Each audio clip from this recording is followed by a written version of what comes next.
ये बात भी सच है कि अगर आपके नेताओं की ओर से इस तरह की बदजुबानी, देखिए मेरे पास तो पूरी की पूरी फहरिस्त इस वक्त पड़ी हुई है, किस किस नेता ने प्रधानमंत्री के खिलाफ कब कब टिप्पणी की, और जब जब इस तरह की टिप्पणी हुई है कांग्रेस पार्टी की बुरी हार हुई है। आप लोगों ने कोई सीख नहीं लिया इससे।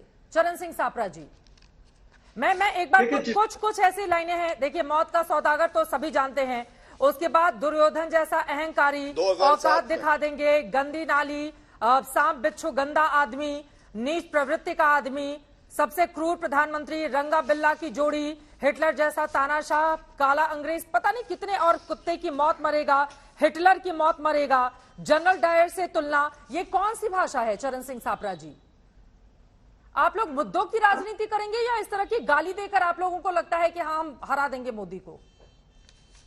चित्रा जी, निश्चित रूप से मुद्दों की राजनीति होगी। और जो मुझे अच्छा लगता कि जिस तरह से आपने ये फेयर लिस्ट अभी सुनाई है, इस तरह से भारतीय जनता पार्टी के नेता, गली से लेकर के दिल्ली तक के नेता क्या क्या कांग्रेस पार्टी के नेताओं के बारे में बोले हैं, वो भी आप अगर पढ़ के सूची बता देते तो बहुत अच्छा लगता, बैलेंस्ड लगता। ठीक है, बता दूंगी। अभी तो शुरुआत हुई है ना सर, अभी तो आपसे ये सवाल है ना। हाँ, तक नहीं सिखाएंगी, मुझे भी पता है, जाने दीजिए। दूसरी बात मैं कहने जा रहा हूँ कि जो अभी आप गिनवा चुके हैं, कहिए तो उसको मैं रिपीट कर देती हूँ अगर आपको लग रहा है तो। अब मैं आगे बढ़ूं?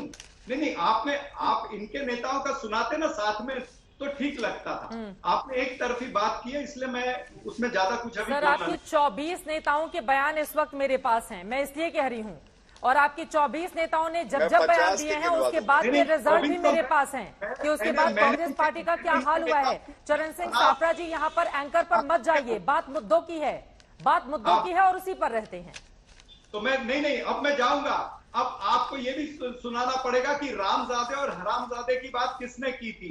आपको ये भी सुनाना पड़ेगा कि कब्रिस्तान और शमशान की बात किसने करी थी। ये भी सुनाना पड़ेगा कि दिवाली रमजान की बात कौन करता है, 80 और 20 की बात कौन करता है, कपड़ों से पहचानने की बात कौन करता है, और छुरियां तेज करने की बात इनकी मेंबर पार्लियामेंट करती है। इनके मेंबर पार्लियामेंट कहते हैं कि मुसलमानों को बायकॉट कर दो।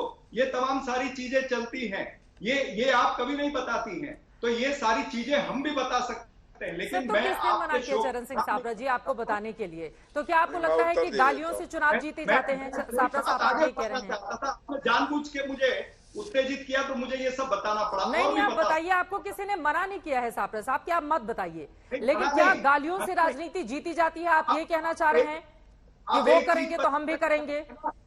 जब इनके केंद्रीय मंत्री की बात का चित्र जी उत्तर दे दो। देश के गद्दारों को गोली मारो सालों को, हाँ। ये किसने कहा था? उनकी प्रमोशन हुई थी, वो केंद्रीय मंत्री हैं आज भी। तो ये सारी चीजें हुई हैं, ये हम भी दर्शा सकते हैं। अब मैं आता हूं नॉर्थ ईस्ट की बात जो ये कर रहे थे। नॉर्थ ईस्ट में त्रिपुरा के अंदर इनको दूसरी बार जीत मिली है, हमने इनको बधाई दी है। लेकिन मेघालय के अंदर बताइए कितनी सीटों में इनकी वृद्धि हुई, या वहां पर एनडीपीपी की वजह से नागालैंड में इनकी सरकार बनी है। यानी आपका क्या हाल हुआ मेघालय में? ये छोटे पार्टनर है, तो बेगानी शादी में अब्दुल्ला दीवाना बनके अगर ये हो हल्ला करना चाहते हैं तो देश की जनता भी समझती है। देश की जनता को यह भी मालूम है कि हिमाचल प्रदेश के अंदर जो हिंदू बहुल राज्य है उसके अंदर इनको शिकस्त मिली है। इनको उपचुनाव जो हुए हैं, चाहे वो महाराष्ट्र का है, तमिलनाडु का है, पश्चिम बंगाल का है, उसमें इनको शिकस्त मिली है। इससे पहले भी जो चुनाव महाराष्ट्र के अंदर हुए एमएलसी के पिछले महीने में, उसके अंदर इनको शिकस्त मिली है। जहां पर उप मुख्यमंत्री रहते, जहां पर नितिन गडकरी रहते, नागपुर के अंदर ये चुनाव हारे हैं। ठीक है, ठीक है, चीजें हैं। जनता जो है वो बदल रही है। हाँ। जनता अपने मुद्दे पर टिकी है। ठीक है, अगर इनका त्रिपुरा में फिर से जीते तो हम उसके लिए इनको बधाई देते हैं, लेकिन ऐसा नहीं है। वो 3 राज्यों के अंदर मात्र 5 लोकसभा की सीटें आती हैं। इनको फर्क पड़ेगा आने वाले राज्यों में, कर्नाटका में इनको फर्क पड़ेगा। ठीक है।